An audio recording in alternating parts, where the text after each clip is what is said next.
Welcome into the RotoWire soccer show.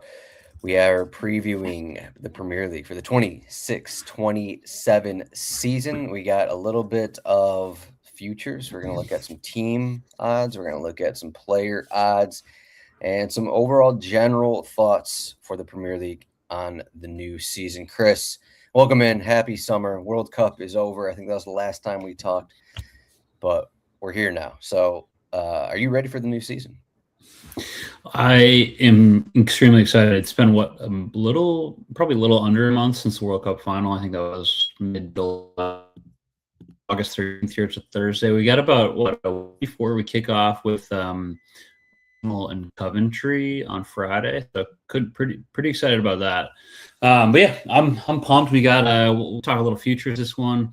Talk what we got with a few different clubs, a lot of different moves that have happened this season too. The off season, so whether that's new managers or new players, but and I think is this our 5th or 6th season doing this podcast? So feels we're like getting into we're getting to rare air here. I know, good to discuss it. Yeah, we're still getting players back from the World Cup. I think there's some that there's a bunch who still haven't played. We had Aston Villa playing the UEFA Super Cup a day ago. We're talking August 13th here on a Thursday.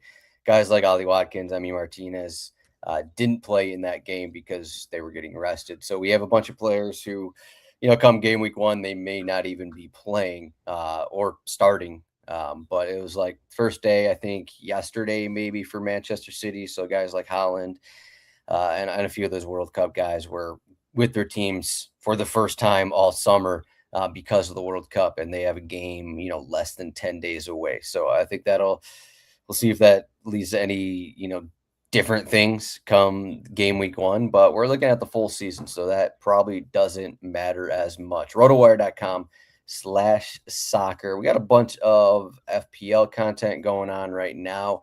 Rankings for FPL, Fantrax, Sleeper, also Underdog. I don't know, Chris, if you're familiar with Underdog, but Underdog released a best ball contest. They had one also for World Cup. So this is their first foray into the Premier League. So they got best ball contest going on. There's a couple articles. I did a video, did a live draft a little bit ago as well. So if you didn't know that, Underdog is doing best ball, only available in the States, unfortunately. But just another piece of, fantasy that most Americans are kind of familiar with. Most fantasy football Americans are familiar with, adding it to the Premier League. So that's a little fun. And those contests, again, they're going to start on that first game with Arsenal next Friday. So you got to get just about a week in here before you can enter those contests. So a lot of content up over at rotowire.com/soccer. But Chris, we're looking ahead to the season. So I've done a few videos over up on our YouTube channel, youtube.com/RotoWire Soccer. RW Soccer, 35% off over at RotoWire as well. But I have a few thoughts. Some people know some of my thoughts. Chris, who's going to win the league in 26-27? Who's going to win the league? Great question. I haven't watched any of your content yet, but just so that I could come in cold, making sure that we didn't have any too many overlapping thoughts like we typically do. So hopefully I have some takes that are a little bit different than what you've put out into the ether. So look at the winners. I guess we got Arsenal, which kind of, despite it always looked like they were going to win last season, they've loaded up on a couple new guys as well. And they moved Trossard on and kind of backed him up with Tzolis out on the left wing. But the big one is getting Bruno Guimaraes from Newcastle for $75 million.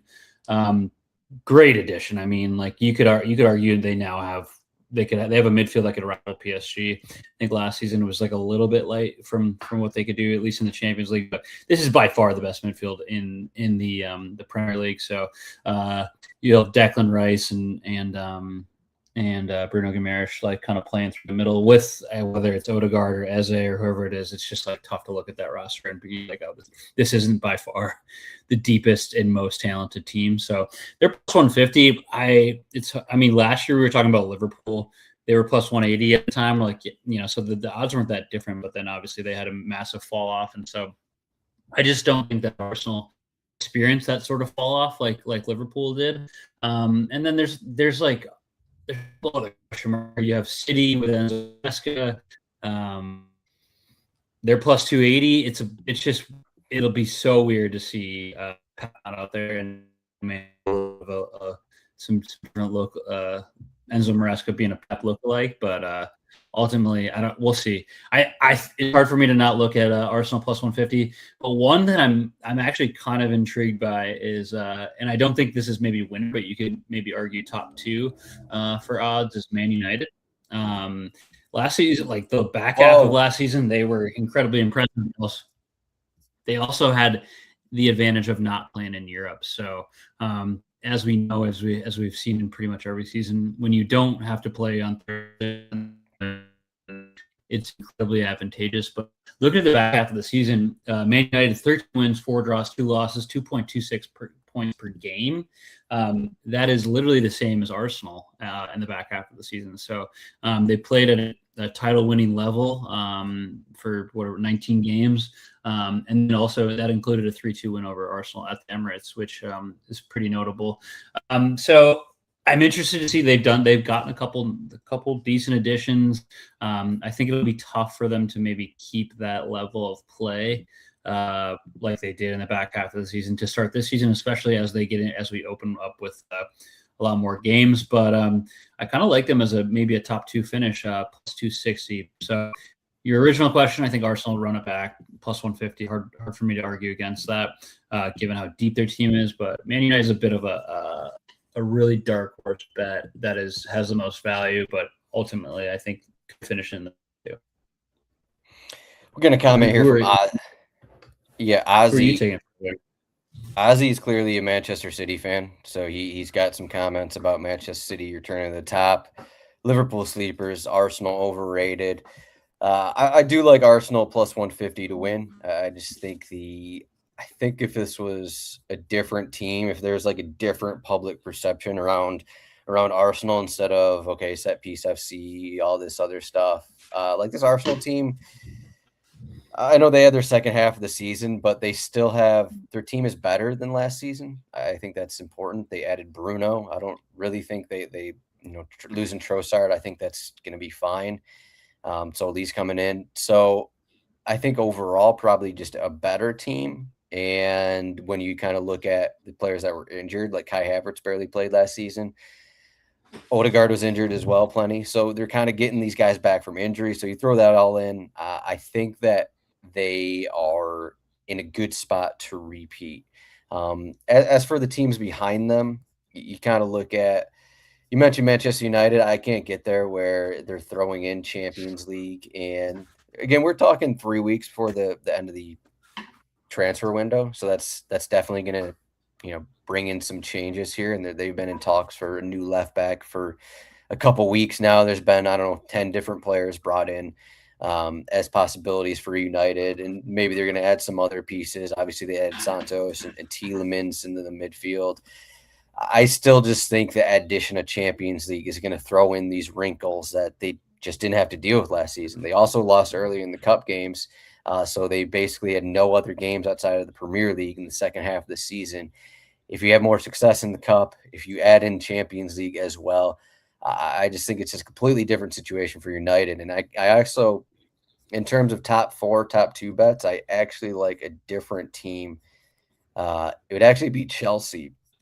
Similar to United, I actually think that just because they don't have European play to worry about, similar to United last season, this is still a Chelsea team. Not only do they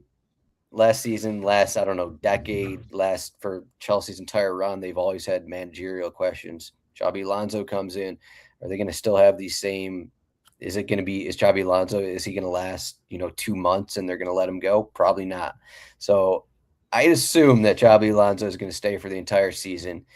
And I think that it seems kind of crazy to say it, that I may think that they could give Arsenal their best competition to top of the table. But if you don't want to do that, Chelsea minus 125 to finish top 4. Chelsea top 2 plus 300. We always know about the team. We always know about Chelsea, the team. They spend a lot of money. They added Morgan Rogers. They added some new wing backs, some new fullbacks to fit with what Xabi Alonso does. Okay, we put that in there. They added Lacroix as well from Crystal Palace. Added some leadership. That's kind of what Xabi Alonso wanted to do. Jordan Henderson, Danny Welbeck. Added these veterans in the group to mix things up. And I just think it's so important with a team like this that you don't have to worry about European play. You're focusing solely on, outside of the cup games, the Premier League. I think that's going to be massive for a team like Chelsea. Chelsea being the top one to rival Arsenal for the title is a piping hot take. But I think, if you're the minus 125 for the top 4 is a pretty realistic take because, like you said, no European play. We saw, how much United benefited from last season, and they're just deep. They're so deep. Like, I don't know that Henderson's going to he's still got the broken arm, right? I don't know how much he's going to play. I wouldn't expect any, he won't be in the starting 11 probably most games, but just kind of leadership factor. And Welbeck, them signing 35-year-olds to the team is definitely a new strategy that we haven't seen in probably about 4 seasons. So I guess we'll see how that works out, but they definitely have some guys to offload too here before the season ends. I do love the Max Lacroix acquisition. Guy was absolutely rock solid for Crystal Palace last season, and I think easily their best defender. So I think that's a great purchase. And what is he, like the third center back for France too? So he's certainly got a lot of quality. But yeah, the Chelsea take, interesting one. Probably not top 2 for me, but I like the minus 125 for top 4. Minus 125, top 4. Ozzy's asking about Tottenham. Tottenham are minus 500 to finish top 10. About even odds, minus 110 to finish in the top 6. A bounce back, sure. A bounce back specifically from last season when they almost got relegated. I think you can say that. I think that's a safe assumption. How much are they going to bounce back? They're still in plenty of rumors to add new players. It feels like it's been a little bit since they added some new players because they added their center backs. They added their midfielders. I think all of them were over the World Cup, if I remember correctly. Tonali, Fernandes. Seems like Spence is going to be on his way out, but they had Senesi and Van Hecke. So they added their guys more than a month ago, I believe. It seems like they're going to add some new pieces in the attack. That's kind of the one area that you kind of look at their team and who actually is going to start in game week 1. That seems like a pretty big question because Matthias Tell has been starting a lot of these games. Richarlison has been starting. We know Simone's is out. Kudu still hasn't returned from his injury. Kulusevski still hasn't returned from his injury. James Madison is at 100% still. So you still have all these guys who could be starters. They just haven't been 100% in like a year, basically. So you have those questions for Tottenham, but I don't think it's going to be. You could put them on the edge, maybe like the 6-7 range. And we keep talking about the teams without European play, and that's a big boost. And Zerbi, of course, has to be mentioned here in terms of, bounce back for Tottenham. But I'm not sure they should be even odds to finish top 6. That feels a little extreme. But, I guess you look at their players and it's like, okay, well, they have a pretty good team. They have really good center backs. They have a pretty good midfield. It's just about who else are they going to add in the attack, and are any of these guys going to be healthy? I think those are the main questions here for Spurs. Yeah, I would go out and say they've had the best transfer market of any of the teams in the Prem so far in this offseason. Like Tonali for £100 million, Fernandes for 85, and Hecke, who I think it does sound like they're going to move Romero on to Atletico, which just given how the last season ended, like it's probably not the worst move ever. He ended up sticking around for that last game, but was trying to skip games. So I think Van Hecke is a better player, and I think that was a pretty good bit of business. And then, these are less notable, but it added a little depth at left back with Robertson for free, and then Senesi for free too. So he was obviously great for Bournemouth. I think he gives them more depth at center back too. So we'll see if they continue to acquire guys, but I think they've done pretty well. It's hard for me to go, back-to-back 17th place seasons and say, this is a top 6 side, but they've done better to maybe make a push for top 6. So I guess minus 110 top six is, if it was like minus like 2 or plus 200, then sure. But it's like, they've finished 17th back to back seasons. Like, what makes me think that they're somehow, you know, Yeah. that much better this season? I need to see it. I do think Deserve is a great manager, made good acquisitions. It's just hard for me to kind of think that they'll make it that high, especially with, we have Villa's been playing well. Liverpool finished 5th last season. Like there's a couple other teams that kind of have had a little bit more sustained success that I would probably see in the top 6 instead of Tottenham. I think if you could guarantee like Madison, Kulusevski, Kudus, Yeah. Solanke, all those guys were going to be 100% for at least half the season, then I'd be like, yeah, I think they'll finish top 6 because all of those guys are pretty good when at 100%. But I don't know if any of them are ever going to be 100% again. It seems like Seriously. with how things have gone over the past year, past 365 days for them. Even Xavi Simons, he's not going to be 100% at all this season, coming off a torn ACL whenever he comes back. So just a situation with injuries with them still. That's kind of why they're in, Savinho transfer to them seems like it always pops up. But is Savinho, I don't know how much Savinho is better than a lot of these guys. He's just not like, I don't know, someone that's going to push him over the top in the attack for me personally. Yeah. Like, but he's a bit more of a depth play for the reasons you list, where they have, 4 guys who, James Madison made 3 appearances last season. Kulusevski, like, did he play at all? Like, and then even looking now, like, we have RotoWire, like, no timetable yet. It's like, how long? Like, it started with a knock. How long is this guy gonna play again? Like, so, and I mean, if the both of those guys are healthy, and Kudus as well, like, that's a pretty dangerous attack. But it's just so questionable whether or not we'll see a ton of them or not. Yeah, unfortunately. Another team I like that I've talked a little bit about, Nottingham Forest here, new manager Oliver Glasner, a team that had some European play last season and had managerial issues from probably the start of the season because of what was going on with the owner. We'll see if the owner manager thing is going to be a problem with Glasner. I'd assume it's not, because otherwise Glasner wouldn't come to the club if he didn't at least get along or agree with the strategy of what Nottingham Forest wanted to do. It was a big thing. Glasner wanted to leave Crystal Palace because Crystal Palace didn't want to spend more money. They didn't want to get more players, and that's not really been a problem for Forest. So Forest, you throw away European competition. You probably get back a healthier Chris Wood than he was last season. You hope that Morgan Gibbs-White stays. Elliot Anderson's gone, but they add Schlager in the midfield. I think new manager is going to help a bunch. They had 4 managers last season. They had a Diamond to the back line. So they have depth. For a team that's not going to play European, they have a decent amount of depth. They have a roster that can play under Glasner. They have the wing backs. Ina can sort of play wing back. Nico Williams has played wing back throughout his career. They have guys in their attack. Igor Jesus was good last season for them. We'll see how much Hudson and Doy, how those guys figure into the squad. But I just like the team. I like the new manager. And I was looking at the odds have kind of already moved.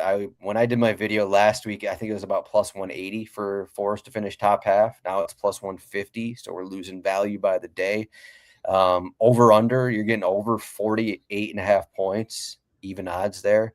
As a reminder here, I think this team is, if you would compare it to Crystal Palace, I don't think they're worse skill-wise. Crystal Palace had 45 points last season.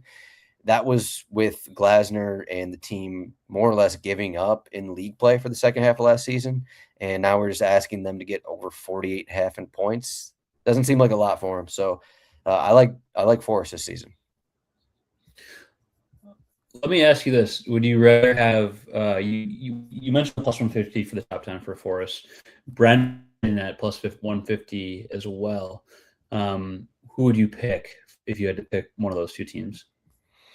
I'd pick Nottingham Forest. I think a lot of last season, Brentford ran really hot. Not many expected, especially you. Not many expected Keith Andrews to come in there and do the same thing for Brentford last season, and they did. And they've added some players where I think, okay, you still think they're going to be in the same range. Sangari looks like he's going to be a key piece in the midfield. They added Jaden Anthony as another option on the wing. They added Callum Wilson as well up front, just as like a depth option behind Igor Thiago. So I think they've added players. They haven't really lost anyone. So I think it makes sense. I think it'll just come down to, they drew a lot of PKs last season, and can Igor Thiago be as efficient as he was last season? If Thiago is near that 20 goals again, then yeah, I think they could finish top half. But I still think they ran a little hot last season compared to how they looked in most games. Maybe I'm going to be wrong on that one, but I think that they're also, I can't remember. They're in talks to add a fullback. I can't remember who it was at this point. It wasn't Wan-Bissaka. Maybe it was Wan-Bissaka. It was someone that's escaping my mind right now. But I think those teams are pretty close, like both additions for Brentford, and they were better last season. But I'm just kind of riding on the vibes of Oliver Glasner and hoping that's going to be enough. Yeah, he definitely has proven that he's, I would say one of the top managers in the league, having done what he did with Crystal Palace. Another team that's kind of in that same kind of, I guess, pocket of teams as Everton.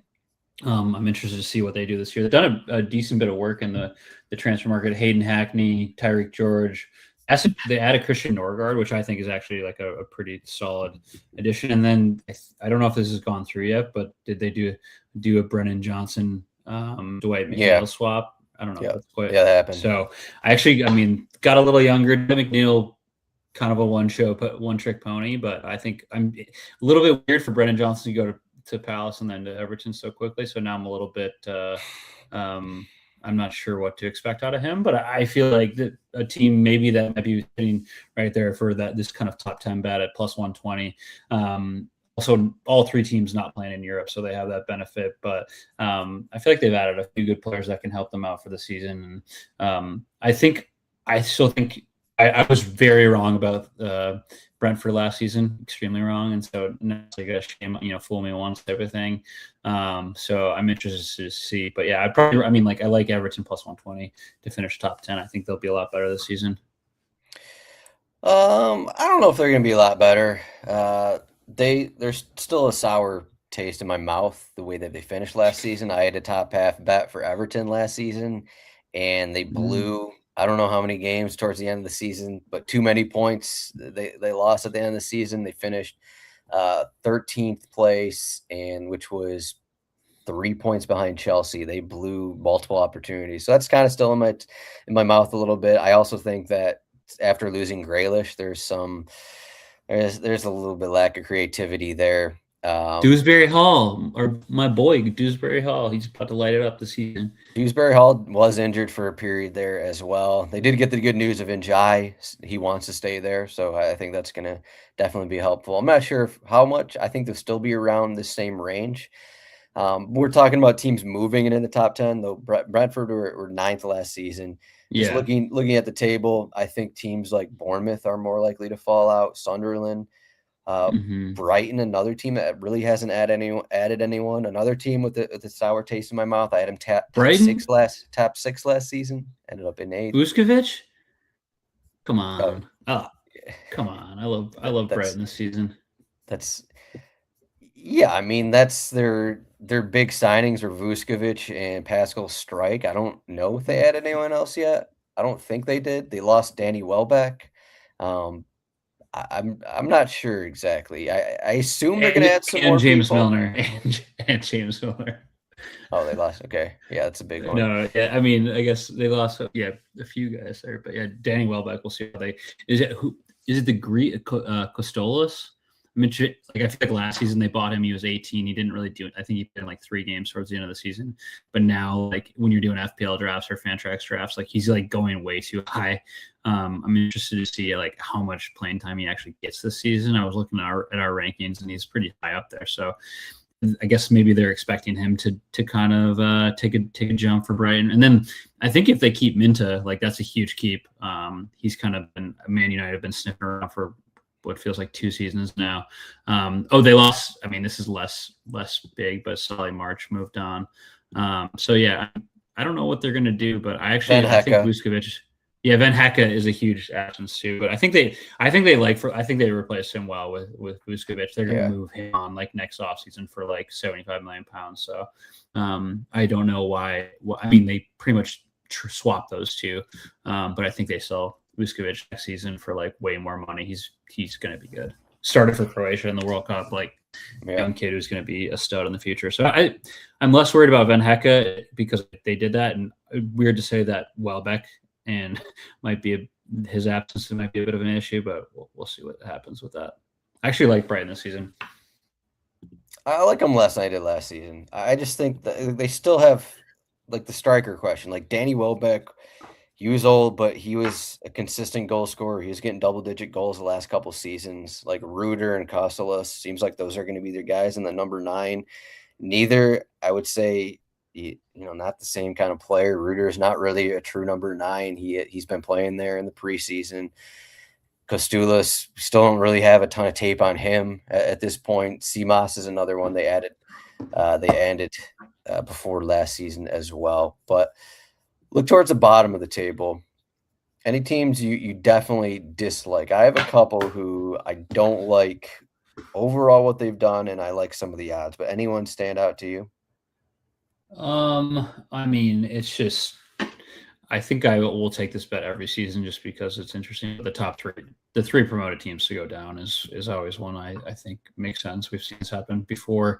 All 3 to get relegated is plus 250. That's probably my number one. I don't know what Hull has really added that is going to, I mean, we've seen Ali McBurney lead a line in the EPL and then go down. So I'm like a little bit scarred from that. I don't, with him being their horse up top, I don't have a lot of belief in them to stay up. I think Coventry could, of the 3 teams, I think Coventry could maybe stay up.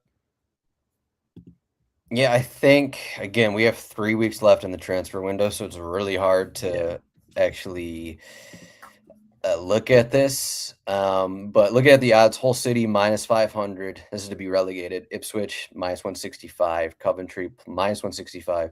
And then the next team is Sunderland. So Sunderland not getting a ton of love after what they did last season. I think it makes sense. You throw in European play, and they didn't, again, another team that, they added all their players last season, but now they don't really have a ton of depth going into European play. They're plus 275 to get relegated. I think like their new addition is Mounier here as depth on their back line. That's fine. I think that's it really. I guess Jocelyn Tabi, a winger that they added, I think in January, is one guy who may get more time. I guess Angulo was added in January, if I remember right. So they have some guys they added in January, but still it's like they're relying a lot on, let's have Xhaka and Siddiqui, this midfield kind of run things. And if Xhaka gets injured, I think there's trouble for this team. So I think that maybe makes sense in the odds because of European play. One team I kind of point out is Fulham. They losing Marco Silva. Now they have Arbeloa, and they made a couple new signings for Arbeloa. Garcia they added, and Palacios, both kind of younger players from Real Madrid, which is always nice. They added Shea Charles as well from the EFL. Those are the 3 main additions. They lost Raul Jimenez. They lost Harry Wilson. So they lost a decent amount of minutes. And I think when you throw in, you lose some veterans, you lose a guy like Harry Wilson, who was so clutch for them last season. They're going to be relying on new players to the Premier League. They're relying on a new manager. We'll see. Arbeloa just doesn't have a ton of experience as a senior team manager outside of like his minimal time at Real Madrid, which is a completely different situation. They lost Sasa Lukic, who Arbeloa didn't want that in that role anymore. It's going to mean more time for some young guys like Josh King and Shea Charles. Can Gonzalo Garcia be a consistent striker in the Premier League? We'll see. So that's one team I kind of pointed out to plus 500 to be relegated. It was plus 550. I think of anyone that makes more sense than the other teams. Leeds is plus 550. Crystal Palace plus 600 is an option. But I think Fulham, for me, they stand out a little bit for those reasons. Yeah, I had Leeds down at plus 550 too, but I mean, getting Harry Wilson was a nice addition for them and a good for a team that they're going to directly compete with in those kind of same places with Fulham. That's a good subtraction and addition for them.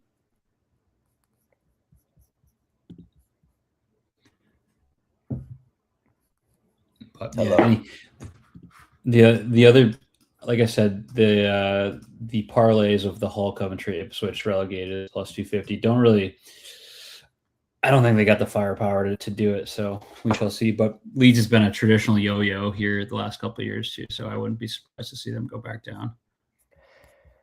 I got something a little different as well. Hull are making a lot of signings, a lot of mediocre signings, we'll call them. They're not spending as much money. But to finish bottom, you can get Ipswich at plus 300. I don't think like a lot of people are looking at, okay, Hull City, one of the worst XGs of any team in the EFL to get promoted. A lot of people are looking at that, and it's okay, an okay way looking at it. But when they're adding so many transfers, these teams are adding so many transfers. I think that goes into something. But one thing people aren't mentioning is Ipswich Town. They don't have Kieran McKenna anymore. They have Gary O'Neill, who, Gary O'Neill is not like an elite Premier League manager by any means. And I just think I'm not enthused by a lot of their signings. Sunderland, they added a lot of people last season in like the final 3 weeks. So maybe things are going to change. But, they add Issa Diop to the back line. They add Sasa Lukic. They add Florentino from Burnley. Maeda is a new Premier League player. Fatuo, he is an exciting player at times. He can be. We've seen him in the Premier League before. They added Agbene as well. They have these players who basically most of them have been relegated before, or Issa Diop is a backup. Sasa Lukic, Fulham didn't want him anymore. They have these players that they added, but I'm not entirely sure like this is money well spent. They got a new goalkeeper. Okay, he's 6'9", Kjell Sherpin. But I think plus 300, I think is, I'd say value on taking them to finish bottom. Yeah, don't hate it. It's just like I feel like they're kind of shooting from the hip and trying to get as many guys as possible. And it's like a little bit like, what was that 2 seasons ago when Forest brought in like 22 guys. They also spent way more money. But it's like you have to integrate all these players. Are they going to like prove their worth? It's you're not quite sure, especially if they're not a Premier League proven commodity, like which I think Forest did a better job of when they bought all of those players a couple of seasons ago. Yeah, moving on. I didn't mention Emerson, 22-year-old striker, who, again, another just a young guy striker. Is he going to come in and be like an elite goal scorer in the Premier League? Probably not. He's competing with George Hurst for minutes at the number 9 right now. So not entirely enthused by that. But let's get into some player odds here. Do you have any favorites for player odds? One, Bruno Fernandes is going to be a big talking point, but he's only plus 240 to get the most assists in the league, which I found a little bit surprising given what happened last season and throughout his career. Who is going to have more assists than Bruno this season? I mean, he finished up with, was it 20 last season? I think it was 22. That was a record. 22 because he broke because he broke Henry's record. Last year, I stupidly took Florian Wirtz for more assists. I'm interested to see what he does this year. You could throw in somebody on Arsenal just because they're probably going to score the most amount of goals, but who is that going to be? Is it Odegaard? Is it Saka? I just think that they'll probably try to share that load a little bit.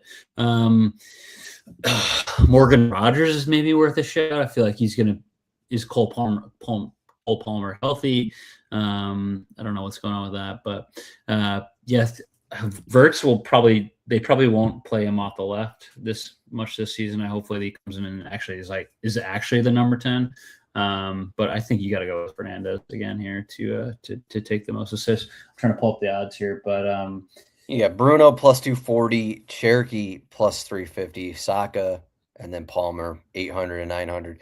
Yeah, the big one. I got the numbers pulled up on the screen. It is Cherokee because he had 12 assists in under 1,800 minutes. I think that's the big one.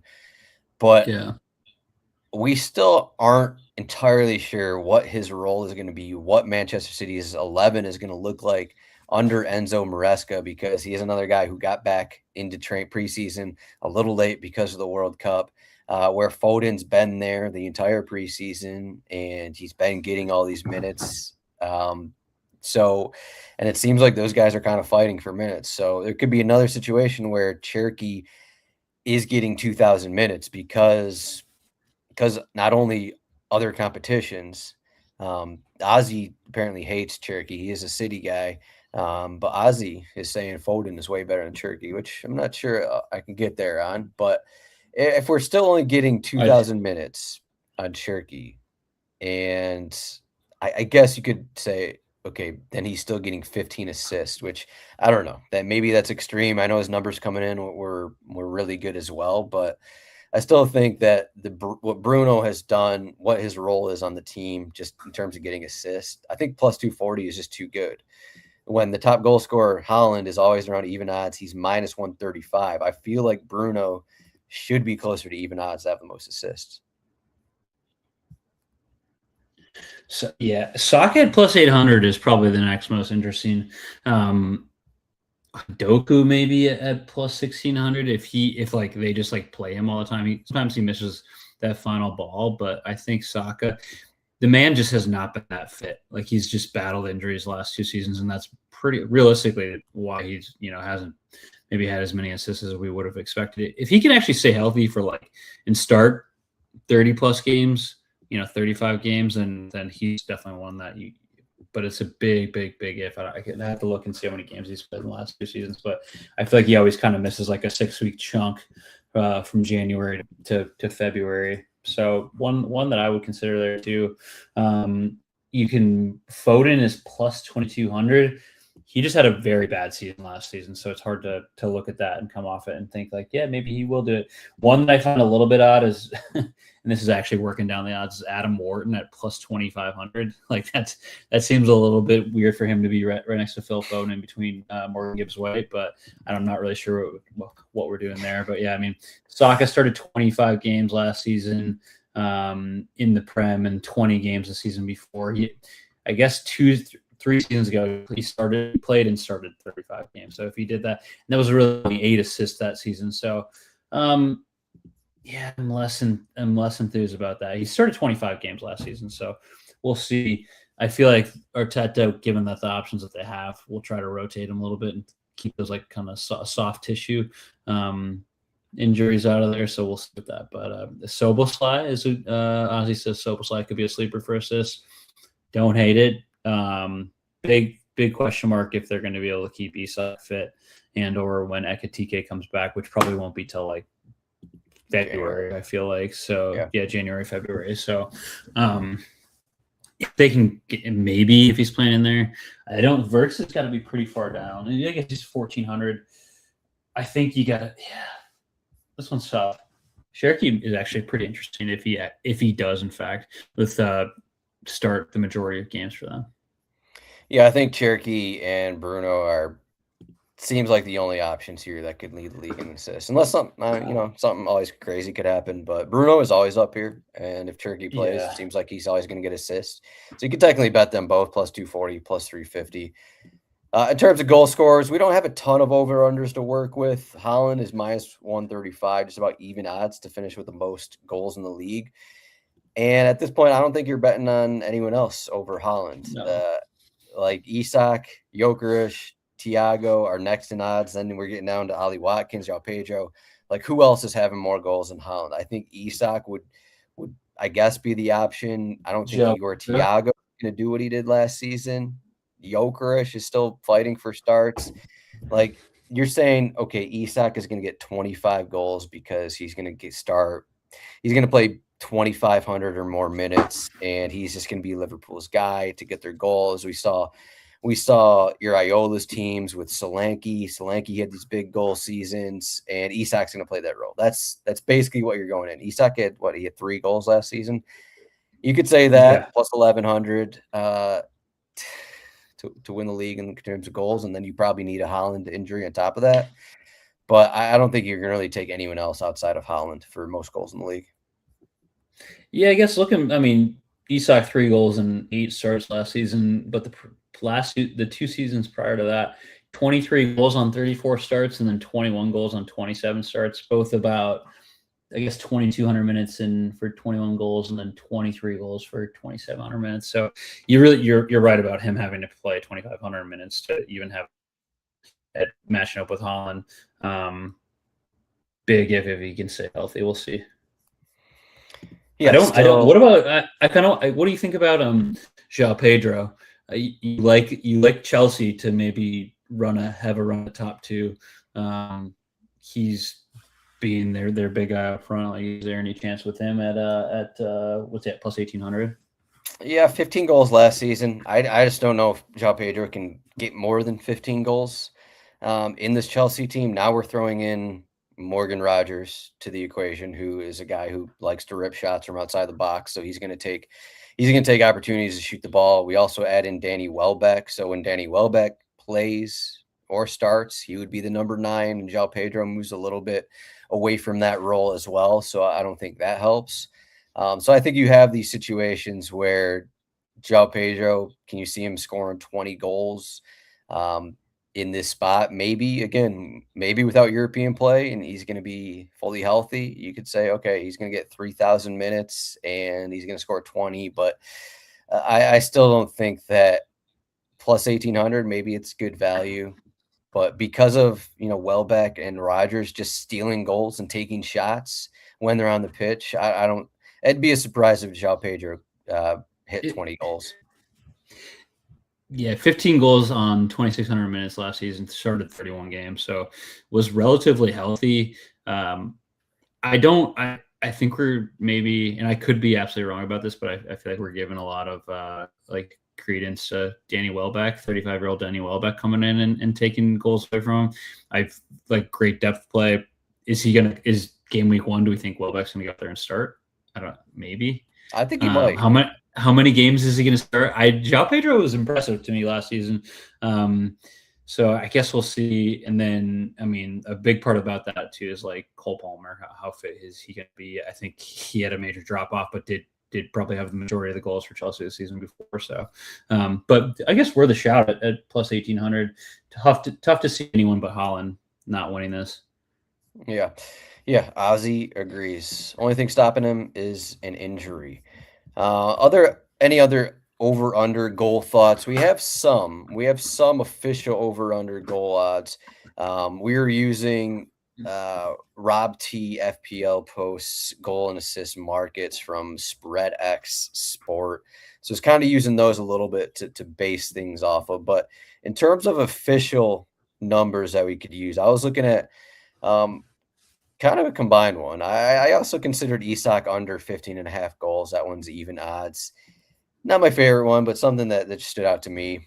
You're relying on him staying healthy. But Bruno Fernandes here, over under is 11.5 goals. I think that's pretty high. I think it seems like an incorrect number. Yeah.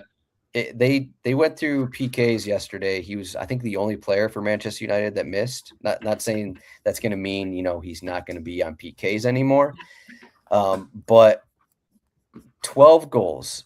I pulled up his numbers here. The over-under doesn't really make sense. And you throw in Champions League. I think this one is really good here. So 10 goals in the 21-22 season. 8 goals, then 10 goals, then 8 goals, and he had 9 goals last season. And he's pretty much always had PKs. I think there's a stretch with Ronaldo maybe in this team at some point. But he's pretty much always had PKs. And now his over-under is 11.5. It just doesn't really make any sense to me. So I'm under in that one. And then you can also bet some places Manchester United's top scorer for the team. Bruno is actually favored at some places. I saw this at FanDuel. Favored to have the most goals for Manchester United. I don't think that's going to happen based off everything I just said. We're going to get Šeško starting a lot of games at the number 9. But Mbomo has been playing as a striker in some preseason games. So I like Mbomo here, plus 320 as Manchester United's top scorer, because I think he's going to play on the wing. He's going to play centrally. So I like that one a little bit. I just think these Bruno odds is probably my favorite bet on the show here. Just under 11.5 goals. Why are we expecting Bruno with Champions League play now and a little bit older?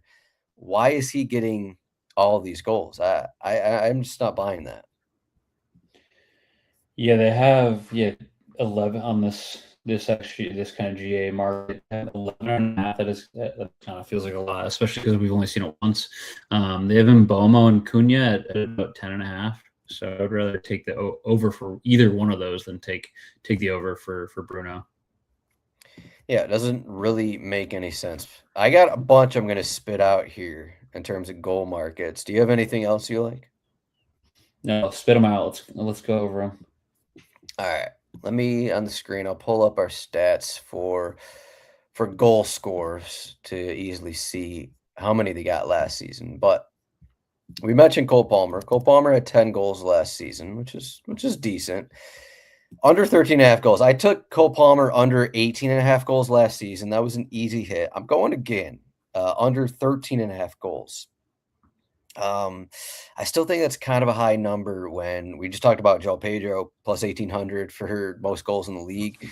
Throwing Welbeck, throwing Morgan Rogers, kind of the same thing. You're, again, relying on like whatever he had, 9-10 PKs or something 3 seasons ago, was it? Under 13 and a half goals for Palmer. Szoboszlai, we kind of talking about him if he's going to play a little deeper, even if he plays a little more forward. A lot of free kick goals, but 3,200 minutes, 6 goals, under 8.5 goals I have here for Szoboszlai. I don't think he's getting to 9 goals. He's just not in that role. And I think that'll be reliant on him actually taking PKs for Liverpool, which right now I think is 50-50. So under 8.5 goals there. Enzo Fernandez getting – this is another Chelsea player. I should have went those combined, but under 8.5 goals for Enzo Fernandez. He had 10 goals last season, but I think this is going to be, this Xabi Alonso team, they're going to line up a little bit differently. Last season, it was a lot of 4-2-3-1 with Enzo Fernandez kind of playing as that attacking midfielder, often crashing the box, playing at the top of the box kind of a thing. He had 10 goals in 3,100 minutes.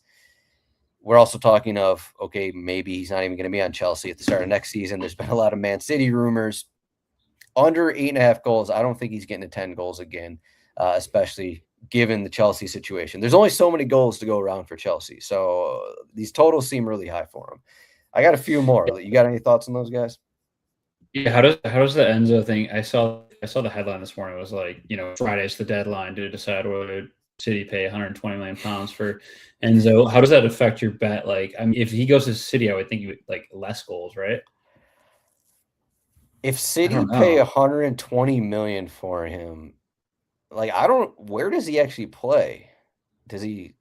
I mean, they're blowing the bag here on if they do. It's like for Enzo and Anderson for what? You got to think like pounds in the summer. I'm just I guess it would help. It'd be like Elliot Anderson and Enzo playing next to each other in the midfield. They did. There was the headline that was like Reinders was maybe going to Saudi. I don't really care about Reinders in this situation. Like you have the wingers. You got Doku, Semenyo, and whoever else is going to be there. Okay, Holland. Okay, and then Foden, Cherki, central. Yeah. And then I guess if I know there's a lot of, I think it's like a 3-1-4-2 or 4-1-4-1, however this Enzo team is going to look with the ball in possession. You could say, okay, Enzo is going to play next to Cherki or Foden, but I don't know. There's only so many goals to go around. Like one of the other ones, I'll get into it. I like Doku actually over 5.5 goals. He had 5 goals last season. He's still a young player. This is maybe hopefully that, him having a baby over the summer, didn't have the best World Cup, is going to hurt his goal scoring. But he had a period there late in the season where he actually looked better and was scoring goals for Manchester City. 5.5 goals. I don't think that's that many goals here. 1,800 minutes for him, 5 goals last season. So maybe he gets over 2,000 minutes. Maybe works really well in this Maresca system. 5.5 goals. I think Doku could do it. Yeah, 5.5. That seems doable, especially because he seems like their most dynamic player, at least one-on-one.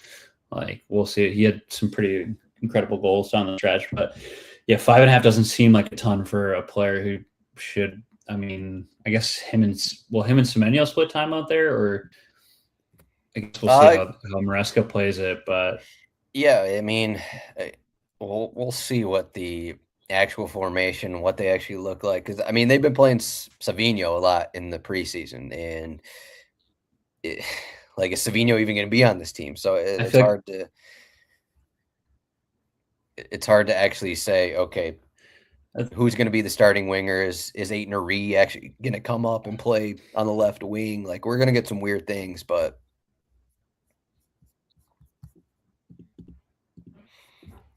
a couple more. Yeah, I feel like, well, I mean, yeah. Ryan, Rayan, Ryan for Bournemouth, 5 goals last season after coming over, just under 1,200 minutes. His over-under is 7.5 goals. I think he's going to get a lot of minutes this season. We have the Krupi injury. That's going to help a bunch.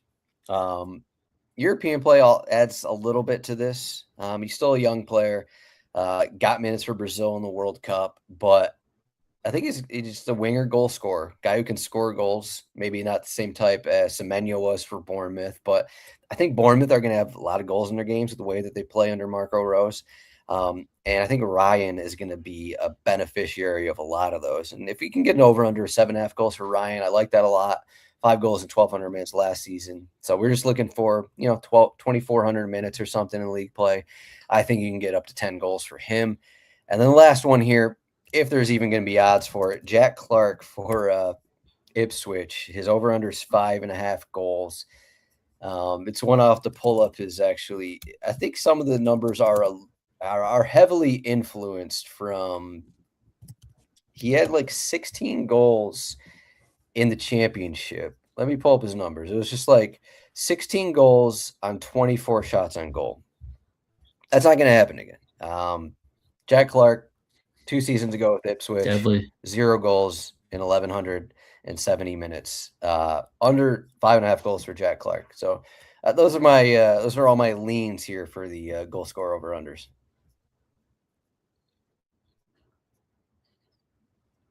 I like it. One more I'd add is Dewsbury Hall. I think it's set at 5.5. I'm interested in taking the over. I think it'll play a key role for them. Yeah, Dewsbury Hall has, when he's been healthy, he actually has been a decent goal scorer for Leicester and Everton when actually given opportunities. So not a bad one at all, especially if he plays in an attacking role. I know he played more defensive in a recent friendly, but I think that's all we got here. We talked about teams, we talked about players. Pretty in-depth ride here ahead of the season, but there we go. That's what we got. Any other thoughts here ahead of the 26-27 season, Chris? No, just I'm currently in my the summer of adding new kits to the wardrobe. So I know the artist formerly known as Kits and Wagers. Got a couple of new ones this season. Rocking one from my hometown, Forward Madison, currently 3rd in USL 1. Incredibly hot team. So haven't bought any EPL jerseys this season. Might really very dependent on how Liverpool performs. If I feel the need to get anybody, but all of a sudden have a good season. Maybe I'll get something towards the end of the season. But yeah, we had some USA jerseys make it into the closet this summer. But yeah, just looking for. I just added a Como jersey that is in the mail. So you got to keep the kits coming. You getting a Simicast kit? At left back, maybe. Yeah, I don't know. Probably gonna say no to that. But if Verts is able to do something, maybe I'll get him. But it's a big if. If Verts is able to do something, I'll get his kit. Man, very, very specific here. But I've never been less excited about the season. We'll see what happens, but at least for Liverpool, I'm excited about the rest of the league. New manager, come on. Big Donny. Big Donny. That's all we got. 26-27 preview. We did pretty good last season. We went back and looked at I got to write these down. We did pretty good on our preview last season outside of the I keep pointing out the Everton top half and the Brighton top 6. Those are the ones that got me. But for the most part, I think we did pretty good on our preview. So hopefully it's the same case again. But Chris. Yeah. That's all we got. Thank you, Adam. Always a pleasure. We'll be back next week with Game Week 1 preview. RotoWire.com/soccer. Hit it up. I got the lineups page pulled up right now. Predicted lineups right here. If you want some lineups to look at, also injuries on this page. Look at this Hull City injury situation. This is it's pretty fun for him. Pretty fun for Hull right now. Shouts to Hull. Yeah. It's going to be a good season ahead. Thank you for listening. We'll see everyone in the future.